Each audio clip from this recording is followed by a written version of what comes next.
Hare Krishna, and welcome to day 24 of our 28-day elemental reset program. And after today, we just have 4 more days to go. I feel excited and honestly a little emotional because when something becomes a part of a daily companion, something that you do daily and you don't want it to end, and yet life has the next unfolding in waiting for us. So, before we begin today's work, I want to share something that has been happening in my physical environment. So, for almost 2 months now, I've been dealing with a small but an extremely clever rat in my kitchen. And I tried everything, locking doors carefully, storing food properly, and yet somehow this little fellow would always find a way in my kitchen. It would come down from the terrace. So oil lids were chewed, grain containers were damaged, and slowly a lot of plastic has left my house, so which is a good thing. And last night, something shifted. I was watching Ratatouille with my son, the younger one, for the first time. He was watching it, and we started talking about fear and how, like, he had a lot of questions about why the rats were so afraid of humans and how humans react with violence out of fear, and why traps exist and why killing happens. And it became a very deep conversation, about survival and fear and compassion. Somehow, I was also amazed at how much he can think in just one movie. And instead of fighting the situation again, I just softened. So I stopped resisting and I just chose, like, okay, I trusted my non-lethal trap. And this morning, for the first time in months or forever in my life, I've seen the rat was calmly inside the trap. Yeah, unharmed. I fed him tomatoes and he'll be released back into the wild. But I don't know if this happened because of the Earth Week or the compassion or the surrender, but I deeply believe that what we are doing here does make a difference, and not only inside us, but also in the world around us. Yeah. So as we clear mental and emotional debris, peace doesn't just arise within, it ripples outward. So let's begin with today is it is using so today is about using the physiology of our body. Yeah, so your physiology, the way you carry yourself, the way you move, the way you breathe, is one of the most powerful ways you can impact life. If you carry yourself or your body in a way that says, I'm confident, I'm strong, I'm at peace, your body sends that message to your mind, and your mind begins to reorganize itself to match that state. Okay. So let me show you something. Try this for a moment. Hang your head down and really slouch your shoulders. Yeah. And frown and breathe shallowly. Automatically notice what you're feeling. And now try to feel fabulous, feel confident and full of life without changing this. Like there should be a frown on your face, there should be a slumpy shoulder and looking down, like your head hanging down. And try to feel happy without moving your face expressions. Okay, don't smile. So the moment I was talking about it, I noticed even I started feeling fabulous. But you notice the shift in the body, and now do it. Throw your shoulders back, lift your chin up, and stand. I'm sitting tall, so or you can stand tall. Breathe deeply and put a big smile on your face. And now try to feel sad. It's not going to be happen. It's almost impossible. So your body, it leads your emotion. The way you use your body is a secret to how you feel. I'm going to share a method with you. It's widely used in NLP and by NLP practitioners, and I'm going to share that today with you. But let's just complete our little part first, okay? So today's affirmation is my body is incredibly strong and healthy. Yeah. So carry yourself today as if an incredible life force and confidence are flowing out from every pore of your body. Yeah. And today's activity that we are going to do, let's call it, what does your body say about you? Okay. Your body is always communicating. People adopt beliefs about who they are and about life, and each belief has an associated posture, breath, and movement. It seems something we never notice so much, but It's something that comes to us very subconsciously. Someone who believes that they'll always be downtrodden by life will unconsciously adopt a physiology that says, I am downtrodden. They'll always be in that physiology. And over time, the body becomes so used to that position that even when nothing is wrong, the body keeps repeating the message and the emotion follows. Okay. So here's today's inquiry.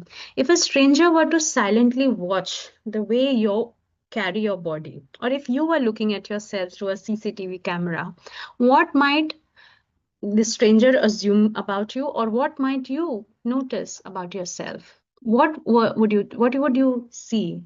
That are you tired, arrogant, loving, peaceful, submissive, stressed, confident, shy, kind, busy, overwhelmed, centered, frenetic, honest, dishonest, angry, or joyful? Just notice.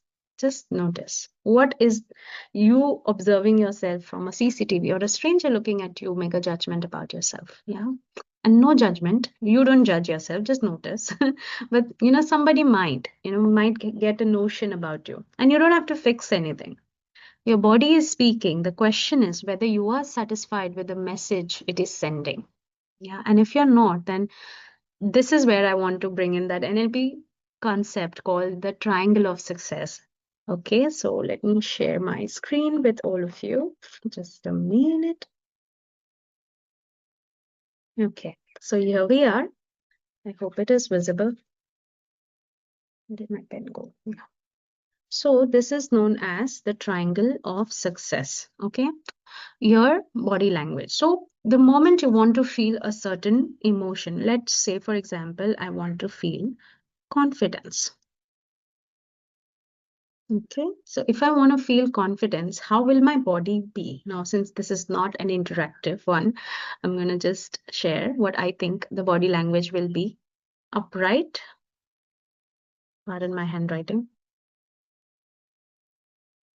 Yeah, I'll sit tall. I'll have my shoulders like broaden.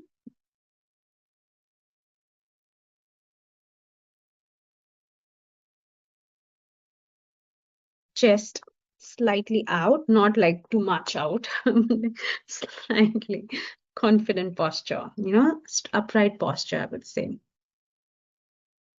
Smile on face. Yeah, smile. And chin up. We did that. Chin up. Okay. What would you tell yourself? Like, for example, you've got this. I'm confident, or something that's easy. It's a piece of cake. Something like that. This is my words. You can write your own piece of cake. I can do this. I can do it. Yeah. And where would you focus? Focus on the task at hand, not on the past and the present or something, on task at hand. Doing my best will be my focus. Present. Yeah. And now let me change. Okay. So if I'm upright posture, I've broadened my shoulder, I have a smile on my face and chin up, and I'm telling myself, I can do this. It's a piece of cake, this presentation, and I'm confident, and I'm focusing on just presenting. I'm not thinking about what and everybody else is doing around me. I'm not thinking about the noise that is coming from the window. My son, I don't know where. I've stopped hearing his voice. I'm wondering where he is. So I'm not all over the place. I'm here focused with you in the present, doing my best with the resources that I have, presenting this triangle of success as well. And I'm focusing on the task at my hand. Yeah. So it's automatically confidence. And imagine if I was to like, okay, so we are talking about confidence. So today is day 24, and you have to, if I was talking like that, would I look confident to you? So this is how you work. You create whatever emotion you want to feel. You create the body language for you, the words that you need to tell you, and focus. And put it somewhere in front, like on the refrigerator, on your billboard or your notice board, sticky note on the laptop. And this serves as a reminder how you need to keep your posture, what words you tell yourself, where you focus on, and you will automatically achieve that state you want to be in. For me, for right now, it needs to be in state of confidence. Okay. So, this is a very simple NLP process. Try it out and let me know how you felt about this. And you can use it for any emotion. And if you have students and children, you can teach them this method to how gain confidence in their exam. Yeah. So, when you consciously change even one side of this triangle, your emotional state begins to shift. Today, we focused only on body language in the beginning. We are starting with the body because it is the fastest doorway to change. Even if you don't want to do the words and the focus part of it, just do the body part of it today. Yeah. And as we move towards the completion of this journey, Earth is inviting us to embody everything that we have learned so far, not just understand it mentally. Okay. Your body is not separate. Yeah, it's an instrument through which your soul is experiencing from the world. Sometimes some of us are on the either extreme, like, some of us are really fully entangled in the body and we forget that we are the soul. Yeah. And some of us may be on the other extreme where we really don't care about the body and just worry about the soul. And either of the extreme is not so healthy because we need to honor that this body is given to us for being able to do service. So even if you're thinking that I'm the soul, then the soul's purpose, the nature of the soul is to serve, is to love. And for that, you need your body to do the service. So you need to take care of the body. It's like, I don't know, I must have shared this even in the previous videos, but for me to wake up early in the morning, I need to be able to sleep on time. And for me to be able to sleep on time, I need to complete my dinner way early so that I can sleep good in good time and have my food digested and not fall sick to have to sleep more. So even to wake up early to do seva or to do my sadhana, I have to start with, having my dinner early and having it light so that it's not undigested. So I have a very good sleep, sacrifice my screen time in the night to sleep well. It's austerity. It's not easy. Honestly, for me, it's not easy to just leave my phone, ditch my phone, have my food early, not have a heavy dinner, and try to sleep early and then wake up next day in time. So your body is not really separate from the soul, and we need to honor that. And I want to end today by sharing something quietly, like a closing breath. So this is a poem I wrote after a very long time in Hindi. So please forgive me if somebody does not connect with it. But this is something it just came up yesterday and I was writing. Okay. I'm gonna read it out. Just कभी कभी मन करता है किसी पुराने मौसम से कुछ सूखे पत्ते उधार ले लो। वो हंसी जो बिना आवाज किए फिसल जाती थी, जैसे धूप गीली मिट्टी पर ठहर जाती है और हवा उस महक से अपने आप झूम उठती है। कभी मन करता है चुरा लूं उस चांद को जो पत्तियों के झुरमुट से झांका करता था, झिझकता हुआ कुछ उल्लास भरा। कुछ जगहें थी जहां हंसी बेबाक गूंजती थी और कुछ जो पिंजरे जैसी शांत। कभी सोचती हूँ किसी खिड़की से चुपके से सुनती रहूं वो हंसी जो बिना किसी डर के खिलखिलाती है। यादों की दराज को दिल धीरे से टटोलता है, शायद कहीं कोई अधूरी हंसी मिल जाए या कोई भूला बिसरा गीत अपने सुर में लौट आए, या फिर कोई पुराना धागा जो भरोसे से कभी माँ ने बांधा था। पीछे पलटना अब नहीं होता, बस कभी कभी चलते चलते रुक जाती हूँ। जो हंसी अधूरी रह गई थी, जिसे ढूंढा करती थी बाहर कहीं, वो धीरे धीरे अब अपने ही चेहरे पर पूरी हो जाती है। जो ख्वाब अधूरे रह गए थे, उन्हें पूरा करने फिर चल पड़ती हूँ। So, Hare Krishna, thank you very much for being with me on this journey.